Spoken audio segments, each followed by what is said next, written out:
I'm going to give you a checklist. I'm going to give you the full lowdown. This is what you got to do. This is how you change your style in a way that's efficient, smart, responsible, and effective. That's it. Step 1, figure out the root cause of this shift. And there are many great reasons why you may want to shift your style. Could be growing up. It could be a new budding interest in fashion for the first time in your life. It could be a major shift in your life. Maybe you're moving cities and you're experiencing a new sort of community and they have sort of a different style. Maybe you just went through a breakup and you want to reinvent. That's totally hot. A major life shift can really make you feel inspired. I also think a fashion identity crisis can come naturally as your taste evolves. The more that you consume fashion, the more that you see fashion, the stronger that your taste becomes. And sometimes as our taste develops, it goes through like a major shift.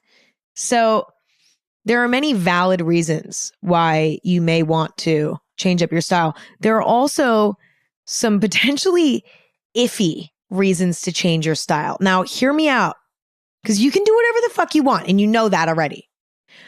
But changing your style is a financial and time investment, and you want to make sure that you're doing it responsibly. And there are some reasons that may not be as responsible. Okay? If you start hanging around some new people and you want to fit in with them, listen, you could make some new friends and they just genuinely inspire you and open your eyes to new things.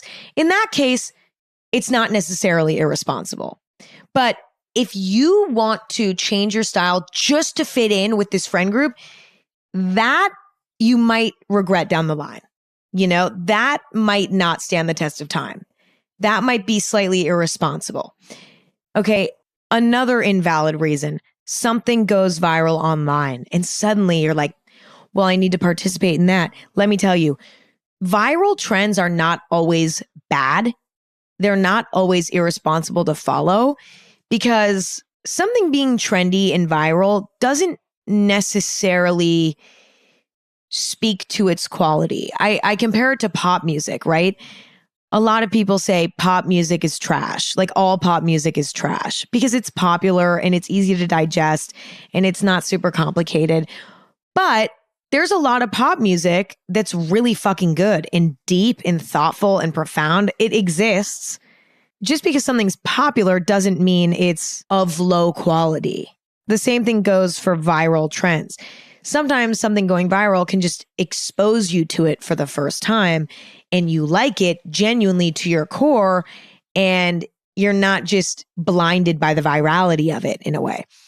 I think a lot of times we see something going viral and we just want to be a part of it for some reason. I think we just need to make sure that we're not changing our whole style because of a few viral trends. You know, it's like the virality of a trend is so short. Something becomes viral and is irrelevant in 2 weeks, if not a week. Okay. So you want to make sure that you're making a choice that's ultimately based on your taste. Did that rhyme? Okay. In the last potentially sketchy reason is you're trying to distract yourself from something else going on in your life. When we're going through a tough time in life, we can find the most fascinating coping mechanisms. And sometimes changing up your appearance is a coping mechanism. The problem with it is when your moment of pain and discomfort is over, are you going to regret changing up your look? And are you going to kind of want to go back to normal? A lot of people, when they go through a breakup or something, will give themselves a haircut or get a new tattoo and later maybe be like, why didn't I do that? You know what I mean? So I think it's important to figure out the root cause so that you can ensure that you're making the right decision, because the steps that follow are intense. Okay. They're intense and there's time, money, all of these things involved. You want to make sure you're making the right choice. Step 2, major research phase. You want to study fashion like you're studying for the SAT or some other challenging and arguably important standardized test. You have to make mood boards. You need to go on Pinterest or you need to find magazines and you need to make mood boards, okay? You need to figure out what the vibe is. I think what's valuable about making a mood board is that you'll start to see patterns. You know, like recently I've been doing a lot of mood boarding as I'm going through a style shift myself. And I've been noticing that there's a lot of black clothing on my Pinterest boards. Like I've never been somebody who wore a lot of black. Apparently I need to pick up some more black pieces of clothing because this is something that I'm apparently now into. You know, this is a key detail, you know, but there are so many things that you're going to notice as you start mood boarding. You're going to realize, wow, there's a lot of brown leather details going on. Wow, there's a lot of gold details going on here. Wow, I really like a 70s vibe. Like I'm apparently loving the 70s, or, oh, wow, I'm kind of going in a preppy direction. You know, there's like dress pants and there's like collared shirts and there's sweaters and I'm kind of going a preppy direction. You'll start to see patterns. And these patterns will allow you to shop smarter when that step comes down the line. If you only put a blazer on your mood board once, then maybe you shouldn't buy a blazer yet. If you put 10 collared shirts on your mood board, maybe you need to pick up a few more collared shirts. Do you see what I'm saying? It's almost like doing a subconscious poll in your mind, but also on your mood board, figuring out what you like the most, what you should go out and buy. What are key pieces in your new style? You know, like what are those key pieces? Is it a classic pair of jeans? Is it like a pair of black dress pants? Like what are your new wardrobe backbones, vertebrae, you know? I also think more than anything, it just helps you solidify your own idea of what your new style is. It helps paint that picture for you, quite literally, in the form of a mood board. But on top of that, you should follow fashionable people. You should go walk around in stores that you like. Just absorb as much fashion as possible. The more you expose yourself to clothes, the better understanding you'll have about how you want to reinvent your own style. Next step, before you even go shopping, you got to do a closet clean out. Okay. You got to do it. Now, for some of us, this is terrible. And for some of us, this is fine. This is therapeutic. This is enjoyable. I hate cleaning out my closet. Like, to be honest, I hate it. It is therapeutic in some ways, but it uses too much brain power almost to be therapeutic for me. I like organizing something that's a little bit more self-explanatory. Going through my closet and figuring out what I want to get rid of, it's like an emotional battle. I'm like, but I wore that to like my first meeting in Los Angeles. Like it means something to me. Shut the fuck up. Get rid of it. You're never going to wear it again. Or like, oh, I only got to wear that like a few times. Like I feel like I didn't love it enough. Somebody else will love it. You're going to donate it somewhere where somebody else will get way more use out of it and will love it. Stop keeping things you don't need. But see, imagine me in my closet doing that for like 2-3 hours. It's hell for me.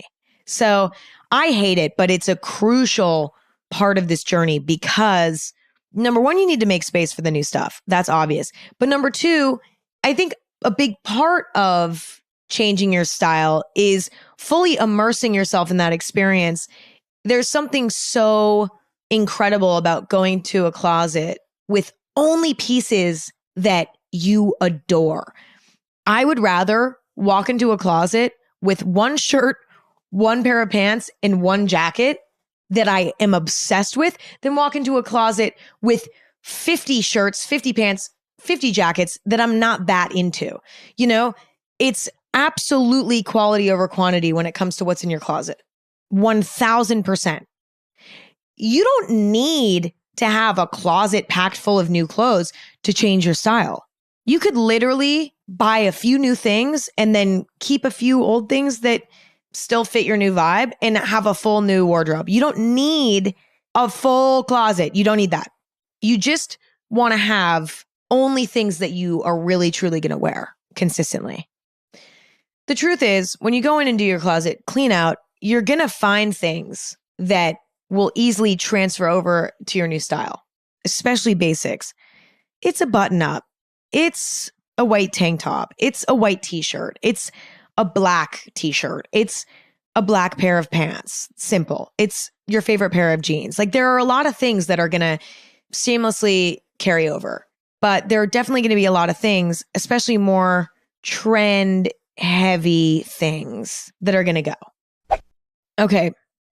So now that you've made your mood boards, you've studied fashion, and you've cleaned out your closet, it's time to make a list. Okay? You need to make a list. Start with your mood board. Figure out what are key pieces for your new style. Let's use an example. Preppy. When I think of preppy, I think you need a really solid collared shirt. You need a really solid sweater. You need a really solid pleated skirt, maybe one that's like longer, so it's more wearable for day to day, like one that maybe goes to like mid calf. You need some scrunchy socks, maybe ones that have little lines on them, like the little stripes on them. And you need a loafer or a boat shoe or something like that. Okay. Make a list of all the things you need. Now look in your closet, see what you already have. Cross out the stuff you already have. Okay, well, I already have 3 great sweaters. I don't need to go out and buy a new sweater. These sweaters will work perfectly for my new style. Cross it out. I actually already have a really great collared shirt. I don't need to buy that. But I don't have a pleated skirt, and I don't have the loafers, and I don't have the socks. Okay, well, now you know what you need. I think the key when shifting your style is to start out by buying the basics, the building blocks. You don't want to start out buying crazy statement pieces that are unwearable. For example, let's say you want to start dressing a little bit more vampy, grungy punk. You don't want to go shopping and buy a massive, heavy leather trench coat that has spikes all over it immediately, because you're not going to wear that. What you do want to go buy is a black turtleneck, my love. You want to go buy a black turtleneck. You want to go buy a black skirt. You want to go buy black boots. Great. Now you have building blocks. You'd be shocked at what you can do with just the basics. It's all about how you do your makeup, how you style your hair, how you accessorize things. You can really get the ball rolling with just the basics. And I think it's safest to start there, because when it comes to building a wardrobe, it takes time. It's like collecting. You can scour through the internet all day and all night, and you might not find things that really, really, truly speak to you and excite you. Sometimes it takes going to vintage stores every weekend for a month to find pieces that speak to you. You don't want to rush that process. You want to take your time and collect things as you find them, because that's how you create a wardrobe that you're excited about, that feels really true to you. When you rush that process, you end up creating a wardrobe filled with items that are disposable in a way. You know, they don't connect with you on a deeper level, so you're not really attached to them. So then you just end up not wearing them and getting rid of them. And then it's like, what a waste, you know? Next step, you have all the basics down. You're working on collecting some pieces that are special, maybe a little bit more statement, but that's a process and you know that, and you're being patient. Maybe you're leaning into your hair and makeup to sort of elevate the vibe, sort of bring the whole thing together. It's time to start playing with accessories. You need to go have fun with the accessories, because as you're building this collection of pieces, you need something in the meantime. You need something to hold you over. And that's where accessories come in, because accessories are much more affordable. They are much more versatile while still packing a punch. Like one pair of sunglasses can be worn 10 different ways and feel different in every single way. I don't know. Not every pair of sunglasses, but I think it's important to play with accessories because it's almost like a safe little playground. And it's also much easier to find because you don't have to worry about size as much with these items. So you can go to a thrift store, for example, and find so many incredible options, great price, and you're not sifting through the racks trying to find your size. I just think that accessories are a great place to play, and accessories really take your style to the next level. It's like the clothing itself is one thing, but you could just wear basics every day and style yourself all the way with the accessories, and that could be your style. And that is absolutely a style. You know what I'm saying? So I think as you're building your wardrobe, and as that takes a lot of time, you're really having fun with the accessories and you're really leaning into the accessories. Next step, do a little check-in. Okay. How are you feeling? Are things going the way you want them to go? Are you feeling like yourself playing around with this new style? Do a check-in and be honest with yourself, because it's better to figure out that it's not working sooner rather than later. And this is a process. This is a process that takes months and months and months and months. And it's almost like a hobby. To be honest, I think of styling myself as a hobby in a way. It takes a lot of time for some of us because if you're really into fashion, it's collecting, it's researching, it's understanding yourself, it's all of this. If you're making a less passionate shift, maybe you're changing jobs and you just kind of want to shift your style to fit your new job a bit better. Like these steps still all apply. Don't get me wrong, but it's different. It might not take as long, like there's a bit less self-discovery in that. There's a bit more of a manual for that. Like you can just look and see what the people at your next job are wearing and sort of start there. I don't know. There's a bit more guidance in that type of situation when it's less emotional, less of a hobby, less of a form of expression. And it's more of a necessary shift due to your circumstances in life. But that's how you do it.